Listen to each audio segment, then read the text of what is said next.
God tells me that I need to name some of the things that I've been healed of, and I have witnesses to them. I was healed uh, when I was 40 years of old of terminal cancer. There was no hopes for my life. The Lord instantly, in one moment, took me off my deathbed. It had already reached into my thyroid. It reached into every part of my body. I was consumed with cancer.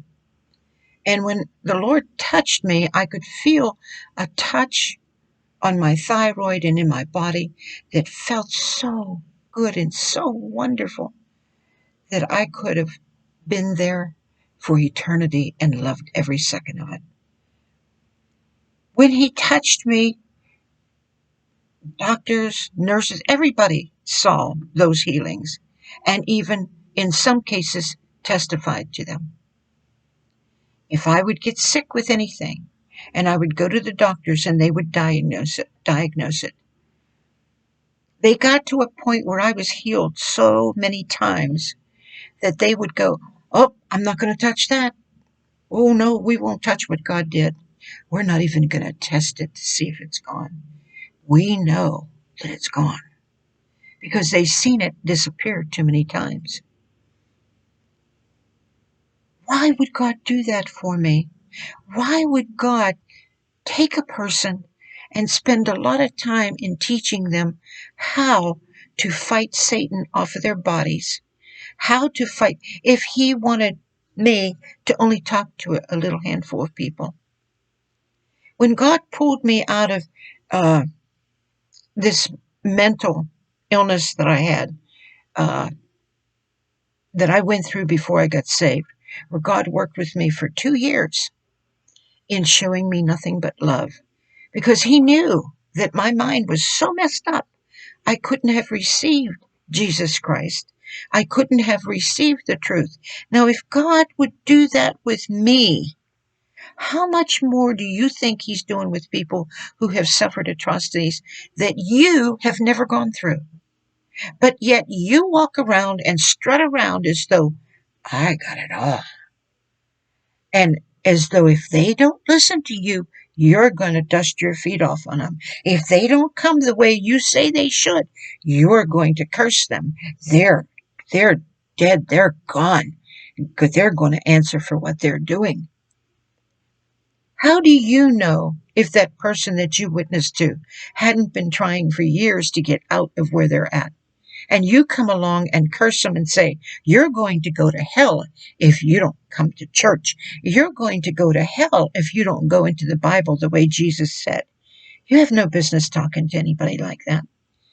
You've never gone through anything. But I guarantee you that if you keep this up, it's just like Jesus said. If your attitude does not change, you are going to find out what they went through. Because I would be scared to death to do this to someone. This is why Paul the Apostle, as many powerful healings as he had, as many things as God did for him, including this brushing off a poisonous snake, he treated everybody like children.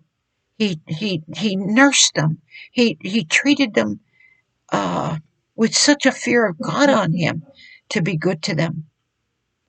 But yet there are those who think boldness is in their claiming they have Jesus Christ. The boldness, the only boldness you have is the humility of God that loves that person more than your own self, that you are willing to take that slap in the face, that spit on, that hatred that comes from them until they learn the truth, and that you hold them up in prayer and love on them until they come to the knowledge of the truth. That's that's the only boldness you should have, is to be able to tell about Jesus Christ and what He has done for you and that He will do it for others. It is not under your limit and your measuring stick. You're you have a doctrine that says if you go past here or if you go past these borders, you're not of God. If you do this over here, you're not of God. If you do that over there, you're not of God. If you come over here and you will get blessed because this is God. No, no, because all of those things tell you limits God in your life and tell you you can't be saved this way, that way, this way. What if this way over here was the only way to reach you and tell you about Jesus Christ? What if this way over here was the only way, which is the way, Jesus Christ, for you? Are all of us alike? Are all of us, take a look at your fingerprints.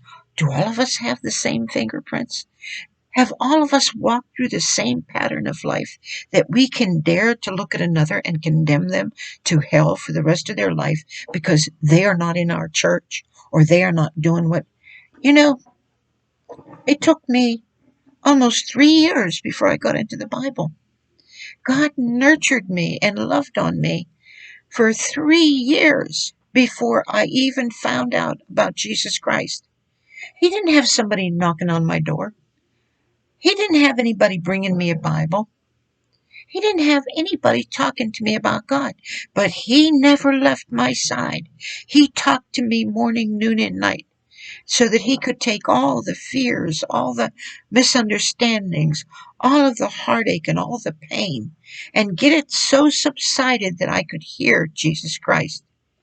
Now, why are you so ignorant that you think that God is not working with anybody unless he works through you?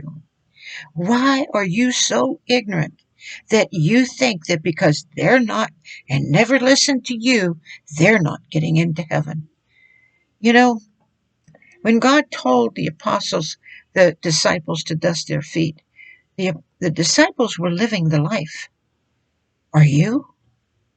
Can you honestly look at your day, your whole day and your night, your 24-hour period, and say that everything that you said and did, you knew came from God and it was the right thing to do?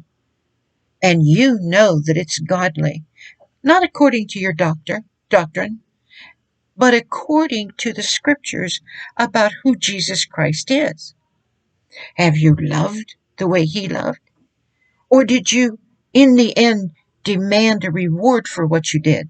In the end, expect something from that person. If you held their hand in sickness and in pain, if you were there when they needed you, and then you could not turn them to Jesus Christ because you were working in self, so you get angry and dust your feet, well, they'll never get saved.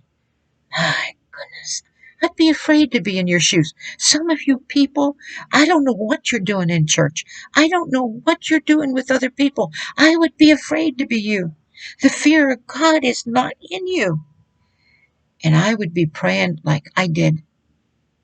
Lord, help me to reverence you the way you deserve. Help me to love you the way you deserve. Help me to see it the way you deserve. Help me to shun the world the way you deserve. Help me to love your son more and care more and see. If you can't look at souls who have hurt you and offended you with words or maybe gossip behind your back, and you can't look at them as the soul that Jesus Christ died for, something's wrong with you. It's not wrong with them, it's wrong with you.